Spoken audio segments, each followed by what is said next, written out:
Hello everyone, welcome to Excel in Education. Friends, आज की इस वीडियो में हम लोग बात करेंगे एजुकेशन, शिक्षा शास्त्र, नेट पेपर सेकेंड के लिए हम लोग कुछ टॉपिक्स को यहाँ पर डिस्कस करेंगे। और ये क्वेश्चंस हैं जो कि आपके प्रीवियस ईयर पेपर्स पे आ चुके हैं, ठीक है। तो इन्हीं के थ्रू कुछ टॉपिक्स को क्लियर करते हैं और ये देखिएगा कि ये जो है क्वेश्चंस कितने इंपॉर्टेंट हैं और कहाँ कहाँ से बनते हैं, किस टाइप के क्वेश्चंस बनते हैं, ठीक है। एग्ज़ाम का पैटर्न क्या है, आपका क्वेश्चन किस तरह पूछे जा सकते हैं या किस तरह पूछे जा रहे हैं, ये सारी चीज़ें। और ये क्वेश्चन आपके और कहीं नहीं 2020, 21, 22 में ये सारे आ चुके हैं, ठीक है। तो हम लोग कुछ क्वेश्चंस को डिस्कस करेंगे। सारे क्वेश्चंस एक वीडियो में डिस्कस करना मुश्किल होता है, तो इसलिए हम लोग कुछ क्वेश्चन 10 क्वेश्चन, 15 क्वेश्चन इस तरह से लेके लेकिन डिटेल पूरा समझेंगे, ठीक है। तो अभी तक आपने चैनल को सब्सक्राइब नहीं किया है तो सब्सक्राइब कर लीजिए। और हाँ, टेलीग्राम चैनल को भी ज्वाइन करिए, आपको डिस्क्रिप्शन में लिंक मिल जाएगा जिससे कि वहाँ पर मैं PDF वगैरह प्रोवाइड कर सकूँ, ठीक है। तो इसलिए चलिए स्टार्ट करते हैं और इन क्वेश्चंस को देख के इनके बेसिक कॉन्सेप्ट को समझ के ही जाइएगा, आपके लिए वीडियो हेल्पफुल होगी। चलिए स्टार्ट करते हैं और वीडियो पसंद आने पे लाइक एंड शेयर ज़रूर करिएगा, वीडियो पूरी देखिएगा, ठीक है। चलिए देखते हैं। देखिए ये क्वेश्चन है, पहला क्वेश्चन है, हम प्रगति, विकास और अनुभूति चाहते हैं। किसी भी सिद्धांत ने मनुष्य को उच्चतर नहीं बनाया है। कितनी भी पुस्तकें पढ़ने से हम और अधिक पवित्र नहीं बन सकते। एकमात्र शक्ति अनुभूति में होती है और वो स्वयं हम में निहित है और चिंतन से प्राप्त होती है। मनुष्य को चिंतन करने दो, यह किसका कथन है। देखिए कथन वाले क्वेश्चन भी आपके शिक्षा शास्त्र में पूछे जा रहे हैं, ठीक है।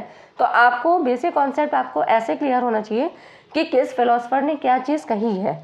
तो ये जो कथन था ये था आपका स्वामी विवेकानंद जी का। अब इनके बारे में थोड़ा सा जानते हैं कि स्वामी विवेकानंद जी कौन थे। स्वामी विवेकानंद जो है इस युग के पहले भारतीय हैं जिन्होंने हमें हमारे देश की आध्यात्मिक श्रेष्ठता और पाश्चात्य भौतिक श्रेष्ठताओं से परिचित कराया, ठीक है। और हमें अपने भौतिक और आध्यात्मिक, मतलब अगर हम बात करें तो इन्होंने बीच का मार्ग अपनाया था, तो दोनों ही मतलब भौतिक और आध्यात्मिक दोनों प्रकार के विकास के लिए सचेत किया। इन्होंने भारत के प्रत्येक व्यक्ति को शिक्षित करने के लिए जोर दिया था। तो इस तरह से इन्होंने उसको मतलब स्वावलंबी, आत्मसम्मान, इस तरह से मतलब अपने आप चिंतन के द्वारा अपने को किस तरह से महान बनाया जाए, किस तरह से उसको मनुष्य को अपने को और उच्च श्रेणी में किस तरह से वो विकसित कर सकता है, इस बात पे जोर दिया। तो इन्होंने मनुष्य को चिंतन करने दो, इसलिए इसके बारे में बातें बताई थी, ठीक है। तो ये हो गया आपका स्वामी विवेकानंद जी का ये कथन था। आगे देखिए, एक है क्वेश्चन, समाज में स्त्रीकरण आधारित है स्ट्रैटिफिकेशन के लिए। इससे क्वेश्चन हमेशा पूछे जाते हैं, सामाजिक स्त्रीकरण, ठीक है। तो सामाजिक स्त्रीकरण आप क्या होता है, इसको हम कुछ परिभाषाओं के द्वारा समझते हैं। देखिए जिन्सबर्ग की परिभाषा, ये जिन्सबर्ग है, ठीक है, ये बी होना चाहिए, टाइपिंग में स्प्रिंट है। तो देखिए सामाजिक स्त्रीकरण समाज को कुछ ऐसे स्थायी समूहों और श्रेणियों में विभक्त कर देने से है जिसके अंतर्गत सभी समूह और श्रेणियां उच्चता और अधीनता के संबंध द्वारा एक हो। मतलब यहाँ पर उच्चता मतलब समूह और श्रेणियों को उच्चतम और निम्नतम के द्वारा जो है स्थायी और अस्थायी में बांटने की बात की गई है, ठीक है। तो यहाँ पर देखिए जिन्सबर्ग की ये परिभाषा थी, division of society in permanent groups, ठीक है। तो ये हो गया। अब मोरे ने इसमें थोड़ा सा चेंज किया, परिभाषाओं को आप ध्यान से देखिए क्योंकि परिभाषाओं से ही क्वेश्चंस निकल के आते हैं, ठीक है। तो यहाँ पर देखिए इन्होंने कहा स्त्रीकरण समाज का वो क्रमबद्ध विभाजन है जिसमें संपूर्ण समाज को कुछ उच्च अथवा निम्नतम इकाइयों में विभक्त कर दिया जाता है। आप सभी जानते हैं ना कि सामाजिक स्त्रीकरण के कुछ आधार होते हैं, जैसे कि आधार से भी क्वेश्चन हमेशा बनता है। आधार में आपके जाति आता है, आयु आता है, लिंग सेक्स की बात करते हैं, है ना, मेल फीमेल, व्यवसाय, आर्थिक स्तर, पद प्रतिष्ठा, है ना, इस तरह से पद हो सकता है, अधिकार, उत्तरदायित्व, ज्ञान के आधार पे, योग्यता के आधार पे, शिक्षा के आधार पे, इस तरह से सामाजिक स्तरीकरण किया जा सकता है, ठीक है। तो ये आधार भी आपको पता होने चाहिए कि किस किस आधार पे। तो इन्होंने समाज को कुछ उच्च और निम्न की बात इसमें की थी। ये horizontal division of society into higher and lower social units, ठीक है। उसके बाद आते हैं सदरलैंड और वुडवर्ड। इन्होंने विभेदीकरण की परिभाषा को किस तरह से दिया कि स्तरीकरण केवल विभेदीकरण की प्रक्रिया है जिसमें कुछ व्यक्तियों को दूसरे व्यक्तियों की तुलना स्थिति प्राप्त होती है। ठीक है, तो यहाँ पर क्या किया जाता है, स्त्रीकरण में आप तुलना ही तो करते हैं कि अगर हम आय की बात करें तो उसमें भी क्या होगा कि आय का आधार देखा जाता है, मतलब आधार क्या है, आय को हम एक पैरामीटर क्या है, आय को देख रहे हैं, और यहाँ पर किसी की आय ज़्यादा हो सकती है, किसी की कम हो सकती है, इस आधार पे स्तरीकरण करते हैं। ठीक है, तो ये इन्होंने बताया था। आगे देखिए अगला क्वेश्चन है, थर्ड है, वोल्स्टोनक्राफ्ट के संबंध में कौन सा कथन सही नहीं है। ठीक है, इसको ध्यान से पढ़िएगा कि इज नॉट करेक्ट की बात कर रहा है।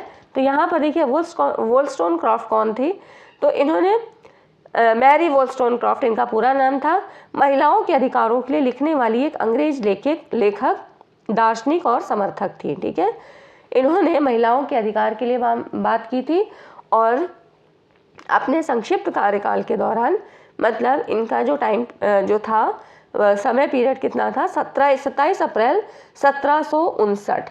ठीक है, 1759, और इसके बाद इनका था 10 तक। ठीक है, 1797। ठीक है, 1797 इतना इनका टाइम पीरियड था।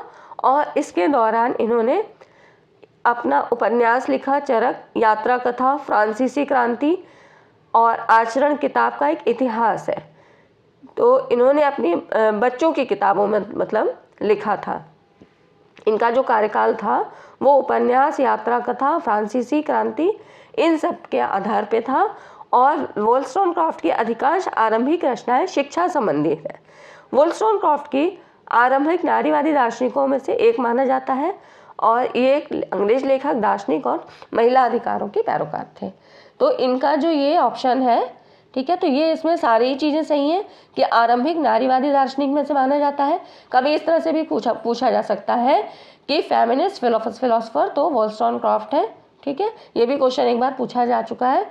तो ये सारे ऑप्शन इनके सही हैं। गलत है तो क्या है, ये गलत है कि पहली अकेले रचित पुस्तक क्या थी, caring a feminine approach to ethics and moral education, ये इसका ऑप्शन गलत है। ठीक है, तो ये ऑप्शन राइट नहीं है, ये गलत है। फिर देखिए नेक्स्ट क्वेश्चन है, निम्नलिखित में से कौन सा स्टेटमेंट सही है। ठीक है, तो यहाँ पर ये कह रहा है कि सांख्य के अनुसार पुरुष और प्रकृति दोनों असीमित हैं और बाह्य हैं, ये सही है। ठीक है, और उपनिषद कहता है, उपनिषद अज्ञान को दूर करता है और मुक्तिकामी व्यक्ति को ईश्वर के समीप ले जाता है, जीवन मृत्यु के बंधन से मुक्त करता है, तो ये भी सही है। सी कह रहा है, सी यहाँ पे कह रहा है 10 प्रमुख उपनिषदों में से एक है, तो हाँ ये ठीक है, तो इसके भी सी ऑप्शन सही है। फिर देखिए डी ऑप्शन है, शंकराचार्य ने गीता के भक्ति योग का समर्थन किया है, नहीं सही है। और देखिए फिर महायान के बारे में कि महायान के अनुसार व्यक्ति को अपने उद्धार के लिए प्रयास करना चाहिए। अब इसमें से आपको राइट ऑप्शन, तो यहाँ पर देखिए मैं यहाँ पे इसको ज़रूर समझाना चाहूँगी कि आपका हीनयान और महायान का आपको नॉलेज थोड़ा होना चाहिए। बौद्ध दर्शन का ही ये रूप है। बौद्ध दर्शन के दो रूप है, हीनयान और महायान। हीनयान में क्या बताया गया, मैं थोड़ी थोड़ी चीज़ें यहाँ पे आपको बता रही हूँ क्योंकि ये इस पे वीडियो मैंने बना रखी है, बौद्ध दर्शन पे आप पूरा देख सकते हैं, वहाँ पे आप लोग देख भी लीजिएगा क्योंकि सारी चीज़ें जहाँ से क्वेश्चन बनते हैं, जो जो पॉइंट इंपॉर्टेंट है वो सारे उस वीडियो में कवर किए हैं। ठीक है, इस वीडियो में सारा कवर करना तो मुश्किल है, एक एक जो है स्कूल मतलब संप्रदाय इतना ज़्यादा है कि उसको यहाँ पे कवर नहीं किया जा सकता है। तो अगर हम हीनयान की बात करें तो यहाँ पर बुद्ध की मौलिक शिक्षाओं को माना गया है। ठीक है, हीनयान बुद्ध की मौलिक शिक्षाओं को मानता है। मौलिक शिक्षाओं में जैसे कि 4 आर्य सत्य, आर्य अष्टांग मार्ग, त्रिरत्न, है ना, इनसे क्वेश्चन जरूर बनते हैं। तो आप लोग उस वीडियो को भी जरूर देख लीजिएगा, प्लेलिस्ट में आपको मिल जाएंगी। ठीक है, बौद्ध दर्शन की, तो वहाँ पर आप देख लीजिएगा क्योंकि यहाँ पे सारी चीज़ें नहीं कवर करवाई जा सकती हैं, काफ़ी वीडियो लंबा हो जाएगा। और महायान की बात करें तो ये वो संप्रदाय है जो इन सभी चीज़ों को मतलब 4 आर्य सत्य भी मानता है, अष्टांग मार्ग के भी मानता है, त्रिरत्न को भी, और इनके साथ साथ भक्ति में भी विश्वास करता है। ठीक है, तो ये यहाँ पे आपको इतना बता दिया है। ठीक है, तो ये हो गया आपका। फ्रेंड्स, वीडियो सेशन अच्छा लग रहा हो, आपको पसंद आ रहा हो तो लाइक ज़रूर करिए। आगे देखिए अगला क्वेश्चन है, महर्षि पतंजलि ने 5 प्रकार की चित्तवृत्तियों का उल्लेख किया है, उन्हें क्रमवार सुव्यवस्थित करें। देखिए क्वेश्चन का पैटर्न खाली चेंज कर देता है, बाकी सिलेबस आपका वही है, टॉपिक्स वही हैं और कंटेंट भी वही रहता है। बस आपको ये है कि कितनी आपने प्रैक्टिस की है और किस तरह से कॉन्सेप्ट को क्लियर किया है। ठीक है, तो यहाँ पर देखिए महर्षि पतंजलि ने क्या क्या योग दर्शन दिया था। योग दर्शन है क्या? योग दर्शन भारतीय दर्शन की वो विचारधारा है जो इस ब्रह्मांड को ईश्वर द्वारा मतलब प्रकृति पुरुष के योग से निर्मित मानती है और यह मानती है कि प्रकृति पुरुष और ईश्वर तीनों अनादि और अनंत है। ठीक है, तो यहाँ पर ईश्वर की भी बात की जाती है, जबकि सांख्य दर्शन में आपने प्रकृति और पुरुष है ना, इन्हीं दो तत्वों की बात की थी, लेकिन योग दर्शन में क्या है, ईश्वर को भी मानते हैं कि ये प्रकृति पुरुष और ईश्वर तीनों अनादि और अनंत है। योग दर्शन के अनुसार चित्त की वृत्तियों का निरोध ही सच्चा अनुशासन है और चित्त की वृत्तियों के निरोध का एकमात्र उपाय अष्टांग योग के 8 पद। 8 पद कौन कौन से थे, इनको आप लोग नोट कर लीजिएगा। यहाँ पर देखिए, वैसे इसकी भी वीडियो मैंने बना रखी है, अगर आप देखना चाहें तो देख सकते हैं। ठीक है, यम नियम आसन प्राणायाम प्रत्याहार धारण ध्यान और समाधि। ठीक है, तो ये याद रखना है आपको, इनका क्रम जरूर याद रखिएगा, क्रम बिल्कुल गड़बड़ नहीं होना चाहिए, क्योंकि कई बार आपको ये सीक्वेंस से लगाने को भी आते हैं। ठीक है, तो महर्षि पतंजलि प्राचीन भारत के मुनि थे जिन्हें संस्कृत के महत्वपूर्ण ग्रंथों का रचयिता माना जाता है और योग सूत्र इनकी महानतम रचना है जो योग दर्शन का मूल ग्रंथ है। ठीक है, तो यहाँ पर इन्होंने चित्त की 5 प्रकार की चित्तवृत्तियों का उल्लेख किया था। तो इस तरह से इसमें जो राइट ऑप्शन है इसका जो अगर हमें क्रम लगाना है तो यहाँ पर देखिए यम नियम आसन है ना, यम नियम आसन प्राणायाम प्रत्याहार धारण ध्यान और समाधि, ये इसके क्रम होते हैं। तो यहाँ पर देखिए पहला ये है हमें चीज़ों के वास्तविक ज्ञान प्राप्त करने के योग्य बनाता है। ठीक है, फिर है आपका इसमें स्मृति धारित विषय को याद करना है, नहीं ये तो बाद में है ना। उसके बाद देखिए यहाँ पर देखिए इसका जो सही जो बैठेगा ऑर्डर, इसका असत्य ज्ञान को व्यक्ति वस्तु या स्थिति की सही जानकारी प्राप्त नहीं करने देता है ना। तो ये इसके सीक्वेंस में आएगा। उसके बाद आता है स्वप्न में कोई वस्तु उपस्थित नहीं होती है, उपस्थिति प्रतीत होती है ना। तो यहाँ पर इसका ये हो गया, सी ऑप्शन आएगा और इस तरह से फिर डी आता है और उसके बाद बी आता है। ठीक है, तो ये हो गया आपका, ये इसको सीक्वेंस में लगाने के लिए चित्तवृत्तियों के उल्लेख के अनुसार। ठीक है, तो ये हो गया। अब अगला क्वेश्चन देखिए, यहाँ पे कह रहा है कि छठा क्वेश्चन है, ईश्वर जो महान प्रदाता है किसी एकल भूमि के संकीर्ण स्थल हमें संपूर्ण ब्रह्मांड का दर्शन करा सकता है, ये किसका कथन है? तो ये कथन है आपका किसका है? रविन्द्रनाथ टैगोर जी का है। कथन जरूर याद रखिएगा क्योंकि यहाँ से भी क्वेश्चन आपके बनते हैं। ठीक है, अगला क्वेश्चन देखिए, निम्नलिखित में से कौन, यहाँ पर कह रहा है कि नेल नोडिंग्स के केयर मॉडल के मुख्य घटक हैं। तो इसमें से आपको कई एक ऑप्शन दे रखे हैं। नेल नोडिंग्स कौन थे? नेल नोडिंग एक व्याख्याता थी जिन्होंने शिक्षा प्रणाली के कई क्षेत्रों में काम किया। इन्होंने प्राथमिक और उच्च विद्यालय के गणित शिक्षक और स्कूल प्रशासक के रूप में 17 साल बिताए थे। इन्होंने अपनी पीएचडी अर्जित करने से पहले शिक्षा के दर्शन, शिक्षा के सिद्धांत और नैतिकता के क्षेत्र में अकादमिक के रूप में काम करना शुरू किया था। तो इसमें मॉडलिंग, संवाद, अभ्यास और पुष्टि नेल नोडिंग्स केयर मॉडल के मुख्य घटक हैं। ठीक है, तो इसमें जो राइट ऑप्शन होगा आपका ये होगा, देखिए ए होगा, मॉडलिंग है, संवाद है और उसके बाद है आपका अभ्यास है और फिर पुष्टि। ठीक है, ये सारे इनके जो है इसके घटक हैं। उसके बाद अगला क्वेश्चन देखिए, सोशलॉजिकल इमेजिनेशन पद किसने दिया था? सामाजिक कल्पना की बात करें तो समाजशास्त्री कल्पना। यहाँ पर समाजशास्त्री कल्पना से मतलब क्या होता है? समाजशास्त्री कल्पना दैनिक जीवन के प्रचलित मार्ग से खुद को दूर सोचने में सक्षम होने का अभ्यास, मतलब जो भी समाज में चल रहा है, ठीक है, उसको रियल स्थिति में ना होकर उसको कल्पनात्मक रूप में सोचने की स्थिति। और इसके बारे में जो इन्होंने दिया था, किसने, जैसे कि कह रहा है ना किसने दिया था, तो ये दिया था आपका राइट मिल्स ने। ठीक है, तो ये इसका राइट ऑप्शन है आपका डी होगा, इसको याद रखिएगा, राइट मिल्स। कई बार इस तरह के क्वेश्चन पूछ लिए जाते हैं क्योंकि वैसे तो हमें एजुकेशनल सोशलॉजी पढ़नी है, लेकिन सोशलॉजी का पार्ट है तो इसलिए पूछा जा सकता है और पूछा गया है। तो यहाँ पर देखिए इन्होंने बताया सी मिल्स ने इस अवधारणा को बनाया था और समाजशास्त्री कल्पना सामाजिक रूप से चीज़ों को देखने की क्षमता है कि वे एक दूसरे से कैसे बातचीत करते हैं और प्रभावित होते हैं, किस तरह से वो आपस में इंटरैक्ट होते हैं। ठीक है, सामाजिक कल्पना करने के लिए एक व्यक्ति को स्थिति से दूर होने और वैकल्पिक दृष्टिकोण से सोचने में सक्षम होना चाहिए। क्योंकि कल्पना की बात हो रही है यहाँ पे, इमेजिनेशन पावर की बात हो रही है, तो इसलिए क्या होगा, आमने सामने ना हो के वो कल्पनात्मक रूप में उन चीज़ों को सोच के ही बात करेंगे। ठीक है, तो ये हो गया आपका राइट मिल्स, ये इसका मिल्स मतलब सही ऑप्शन है। अगला क्वेश्चन देखिए, ये आपको मैचिंग लिस्ट है, यहाँ पर आपको इसको मैच करना है। मैचिंग के बहुत सारे क्वेश्चन आते हैं, तो आप लोग कॉन्सेप्ट को अपने क्लियर रखिए। देखिए यहाँ पे सोशल थ्योरीज हैं और की फीचर्स हैं।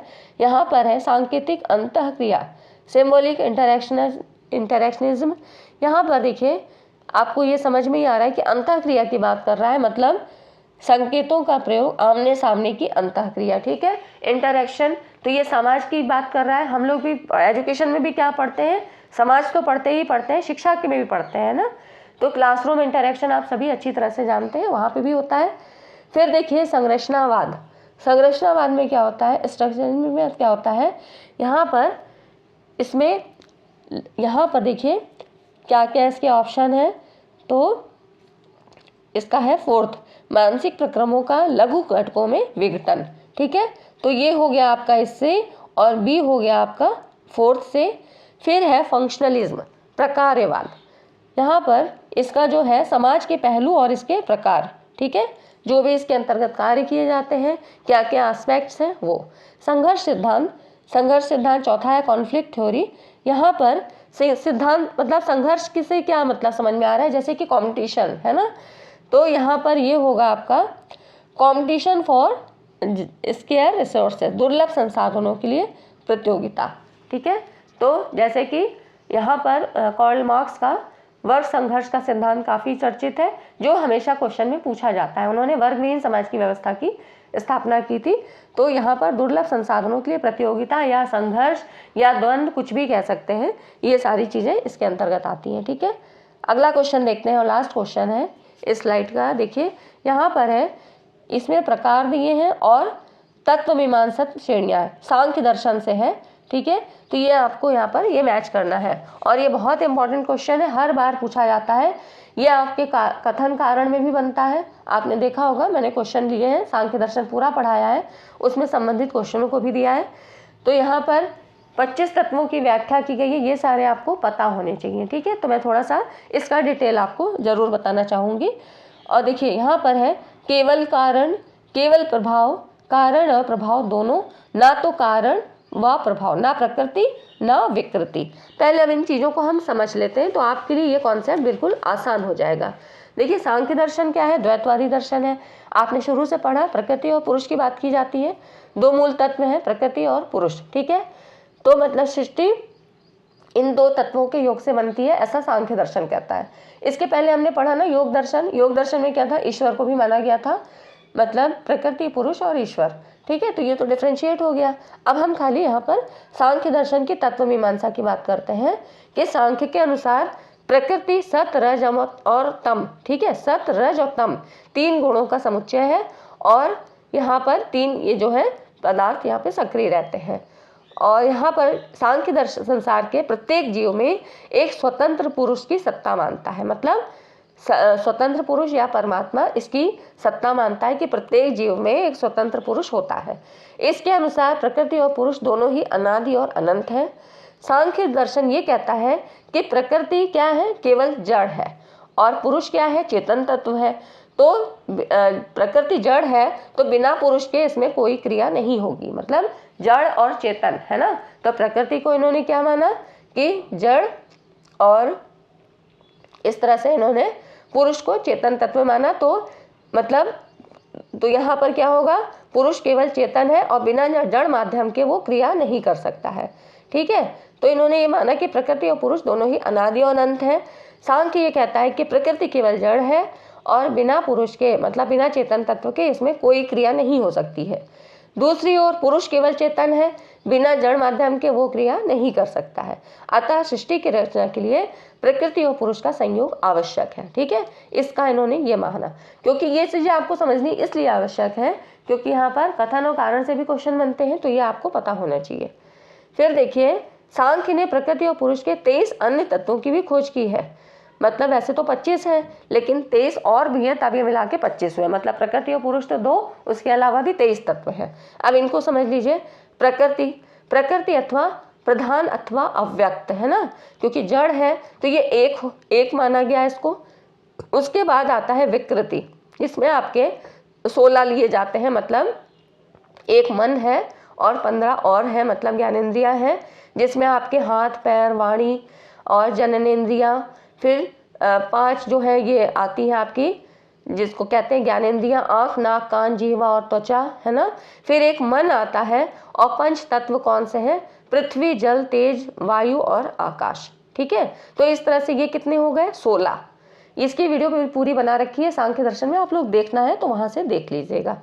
ठीक है, उसके बाद प्रकृति और विकृति। ठीक है, इसमें ये कह रहा है ना, प्रकृति और विकृति मतलब कारण और प्रभाव दोनों। तो प्रकृति और विकृति में क्या आता है? अहंकार, महत। ठीक है, महत मतलब बुद्धि, शब्द तन्मात्रा, स्पर्श तन्मात्रा, रूप तन्मात्रा, रस तन्मात्रा और गंध तन्मात्रा। ठीक है, तो इस तरह से ये हो गए 7 आपके। ना प्रकृति ना विकृति मतलब पुरुष, आत्मा। ठीक है, तो ये 1 हो गया।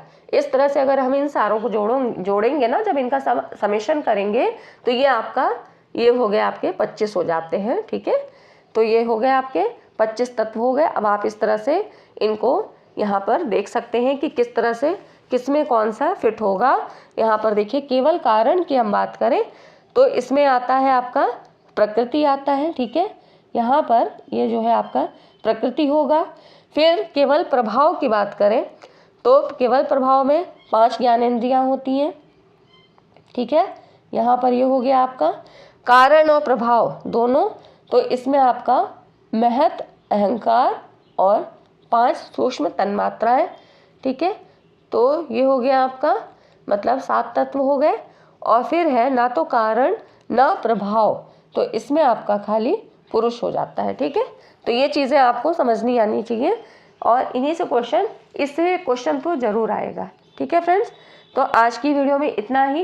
वीडियो सेशन अच्छा लगा हो तो लाइक ज़रूर करिएगा और अपने कमेंट्स भी दीजिए, क्योंकि एजुकेशन का पेपर आपका होने वाला है, तो इसलिए ये चीज़ें आप लोग को रिवाइज भी कर लेनी चाहिए और क्वेश्चन का पैटर्न भी पता लग जाएगा। ठीक है फ्रेंड्स, मिलते हैं अगली वीडियो में। वीडियो सेशन लाइक करके ही जाइएगा और चैनल को सब्सक्राइब ज़रूर करिए। चलिए मिलते हैं अगली वीडियो में। Thanks for watching this video.